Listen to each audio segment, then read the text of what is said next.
j'ai foi que vous allez super bien et que la grâce de Dieu vous accompagne tous les jours de votre vie. Alors aujourd'hui, nous allons essayer d'expliquer en profondeur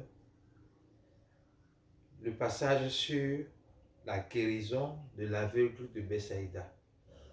C'est une guérison assez singulière qui suscite beaucoup de questionnements et qui donne lieu à beaucoup de doctrines qui ne sont pas forcément centrées sur Christ et ce que Christ a fait. Des doctrines qui ne sont pas forcément centrées sur la mort de Jésus-Christ pour nos péchés, son ensevelissement, sa résurrection, ainsi que les bénéfices liés à cette œuvre salvatrice accomplie de Jésus-Christ pour le salut du monde entier. Nous allons voir, les paroles disent, ils se rendirent à Bethsaïda et l'on amena vers Jésus un aveugle qu'on pria de toucher. Donc ici, c'est les aveugles, c'est les disciples de Jésus à qui on amena un aveugle et on pria Jésus de le toucher. Maintenant, qu'est-ce que Jésus-Christ a fait? La parole dit, il prit l'aveugle par la main et le conduit hors du village. Puis, il lui mit de la salive sur les yeux, lui imposa les mains et lui demanda s'il voyait quelque chose. Il regarda et dit, j'aperçois les hommes, mais j'en vois comme des arbres qui marchent. Jésus lui mit de nouveau les mains sur les yeux, et quand l'aveugle regarda fixement, il fut guéri et vit tout distinctement.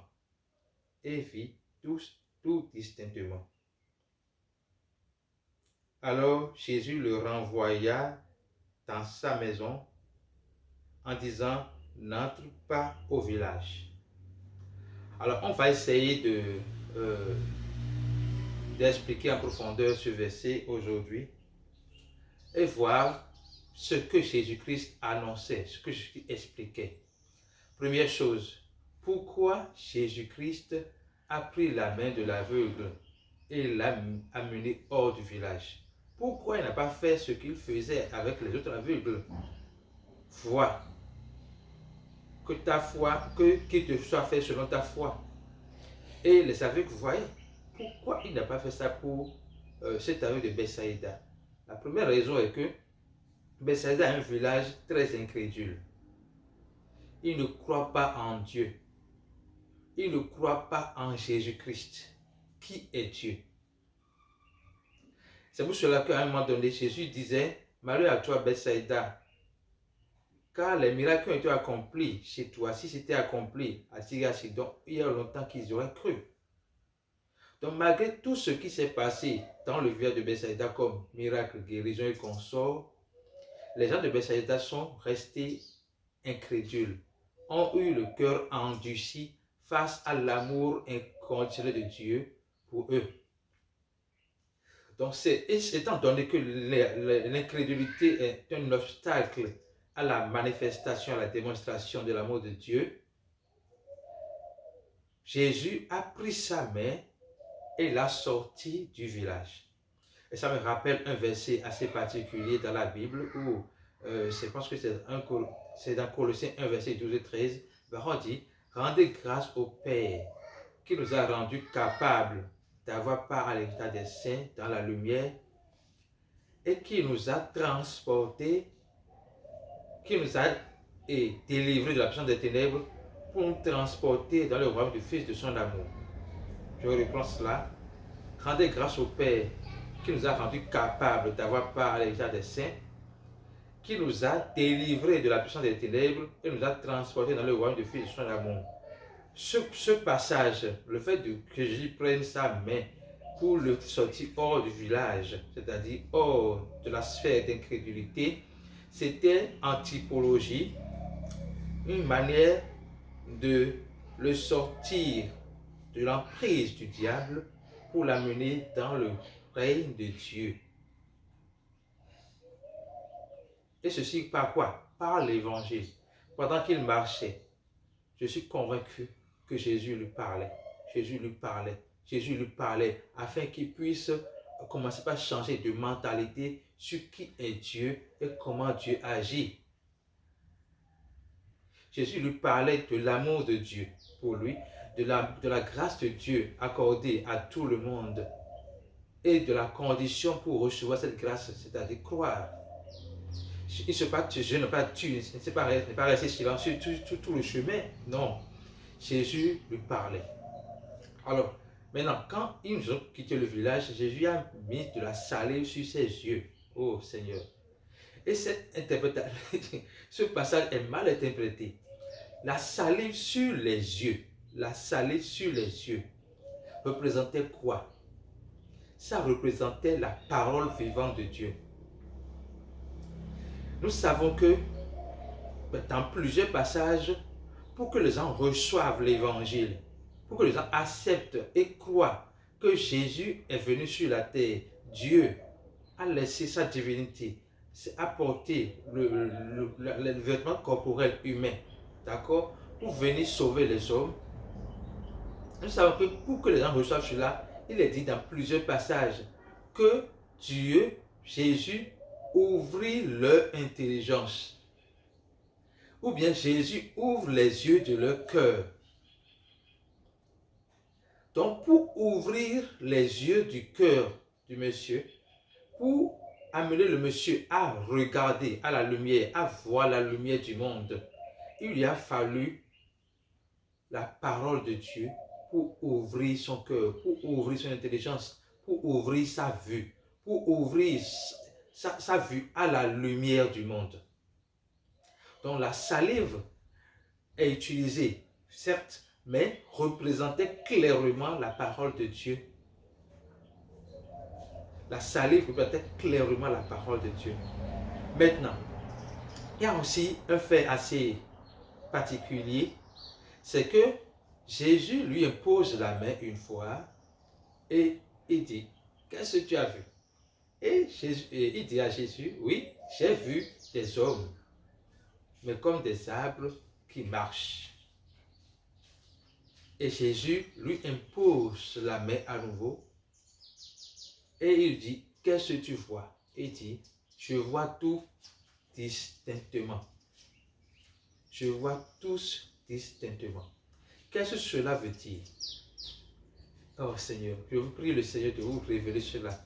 L'enseignement sera court, mais je prie le Seigneur de vous révéler la profondeur de ce verset-là. Jésus, dans 1 Timothée 2, versets 3 et 4, Dieu fait savoir que sa volonté est que tout le monde soit sauvé et parvienne à la connaissance de la vérité. Jésus fait savoir que sa volonté est que tout le monde soit sauvé et parvienne à la connaissance de la vérité. Et dans la commission donnée à l'Église, Jésus dit, allez dans toutes les nations, par toutes les nations, annoncez la bonne nouvelle et faites des disciples. Alors, qu'est-ce qu'on peut comprendre entre la première position des mains et la seconde position des mains?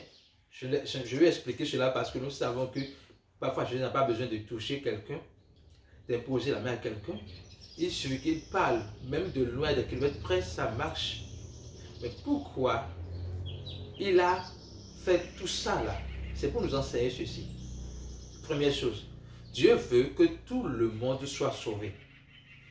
Donc la première position des mains était l'annonce de l'évangile, où la personne a reçu l'évangile et a commencé par voir, ah c'est comme ça, c'est l'amour de Dieu c'est comme ça, la lumière de Dieu c'est comme ça, la grâce de Dieu c'est comme ça, la miséricorde de Dieu c'est comme ça. Elle commence par voir, mais ce n'est pas encore tout à fait clair. Il est sauvé, il a vu la grandeur de Dieu, il a vu l'amour de Dieu, il a cru, il est convaincu que Jésus est Dieu sur la terre.